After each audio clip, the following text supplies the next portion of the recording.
Hi hello friends, എല്ലാ കൂട്ടുകാർക്കും പുതിയൊരു റിവ്യൂയിലേക്ക് സ്വാഗതം.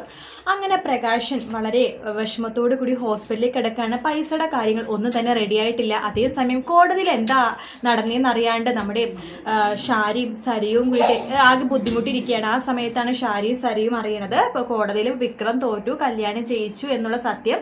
അത് മാത്രമല്ല, കല്യാണി തന്നെയാണ് കോടതിയിൽ വാദിച്ച് ജയിച്ചതെന്ന് മനസ്സിലാക്കുന്ന ഷാരിയും സരിയും ആകെ ദേഷ്യം വരുവാണ്. രണ്ട് വർത്താനം പ്രകാശനോട് പോയി സംസാരിക്കണം എന്ന് പറഞ്ഞിട്ട് രണ്ടുപേരും കൂടി ഹോസ്പിറ്റലിലേക്ക് പോകുവാട്ടോ. ഹോസ്പിറ്റലിൽ പോയി കണ്ട് പ്രകാശനോട് പറയുവാണ്, എടാ നിനക്ക് തന്ന പൈസയൊക്കെ വെറുതെ ആയി പോയല്ലേ, നിന്റെ മകൻ തെറ്റ് ചെയ്തല്ലേ, എൻ്റെ മോളുടെ 3-4 പവൻ സ്വർണം പോയത് വെറുതെ ആയി പോയി, നിങ്ങളെയൊക്കെ സഹായിച്ച് നിന്ന് ഞങ്ങളെ പറഞ്ഞാൽ മതിയല്ലോ, രാഹുൽ പോലും അറിയാനാണ് ഞങ്ങൾ നിങ്ങളെ, എൻ്റെ ഭർത്താവ് പോലും അറിയാനാണ് ഞാൻ നിന്നെ സഹായിച്ചത് എന്നൊക്കെ പറയുവാണ്. അതിനുശേഷം ഷാരി പറയണ്ടേടാ, നിനക്ക് ഇവിടെ വന്ന് കിടക്കണ മുമ്പേ ആ കല്യാണി എന്ന് പറഞ്ഞവളെ അവളെ കൊന്നിട്ട് വന്ന് കിടന്നൂടായിരുന്നടാന്ന് ചോദിക്കുകയാണ്.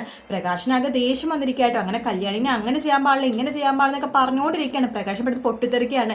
ദേ നിങ്ങൾ ഇങ്ങനെ പറഞ്ഞിട്ട് എന്നെ തെരിപിരി കേട്ടിട്ടാണ് ഞാൻ ഈ ഒരു രീതിയിലേക്ക് പോയത്. എൻ്റെ മോൻ മര്യാദ കേസും കോടതിയൊന്നും ഇല്ലാണ്ട് അവിടെ ഇരിക്കുമായിരുന്നു. നിങ്ങൾ കേസ് കൊടുക്കുന്നു നിങ്ങളും കൂടി പറഞ്ഞുകൊണ്ട് എൻ്റെ മോൻ പോയി കേസ് കൊടുത്തു. ഇപ്പം അവൻ തന്നെ ജയിലിൽ പോയി കിടക്കുന്നു. കല്യാണിനെ ഒരു ഉപദ്രവിക്കാനോ കല്യാണിയുടെ കാര്യത്തിൽ ഒന്നിനും ഞങ്ങളിനി ഇടപെടണില്ല. അവളായി അവളുടെ പാടായി, നിങ്ങൾ എന്താ ചെയ്തോ എന്നൊക്കെ പ്രകാശം പറയുവാണ്. അപ്പം നീ ഇപ്പം കല്യാണിയുടെ കൂടെ ആയോ എന്ന് ഷാരിയും സരിയും ചോദിക്കുന്ന സമയത്ത് പ്രകാശം പറയണ്ട്, നിങ്ങൾ എന്ത് ചോദിച്ചാൽ എനിക്ക് കുഴപ്പമില്ല, എനിക്ക് ആകെ വട്ടുപിടിച്ചിരിക്കുകയാണ്, നിങ്ങളിവിടുന്ന് ഇറങ്ങിപ്പോ എന്ന് പറയുവാണ്. ആ സമയത്ത് നമ്മുടെ മൂങ്ങമുത്തശ്ശി വരുന്നുണ്ട്. ആഹാ, നിങ്ങൾ വീണ്ടും വന്നോ, ഞങ്ങളുടെ ജീവിതം, കുഞ്ഞിൻ്റെ ജീവിതമൊക്കെ തകർത്തത് നിങ്ങളാണ്, നിങ്ങൾ ഓരോന്ന് നിങ്ങളുടെ വാശിക്കും വൈയാഗത്തിനും വേണ്ടി നിങ്ങൾ ബലി കൊടുത്തതല്ലേ, ഇറങ്ങിപ്പോ ഇവിടെ നിന്ന് പറയുവാണ്.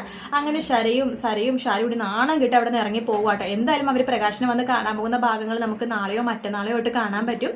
വീഡിയോ ഇഷ്ടപ്പെട്ടെങ്കിൽ ലൈക്ക് ചെയ്യാൻ മറക്കരുത്, സബ്സ്ക്രൈബ് ചെയ്യുക. മറ്റൊരു വീഡിയോ ആയിട്ട് വീണ്ടും കാണാം. അതുവരെ ടേക്ക് കെയർ, ബൈ ബൈ.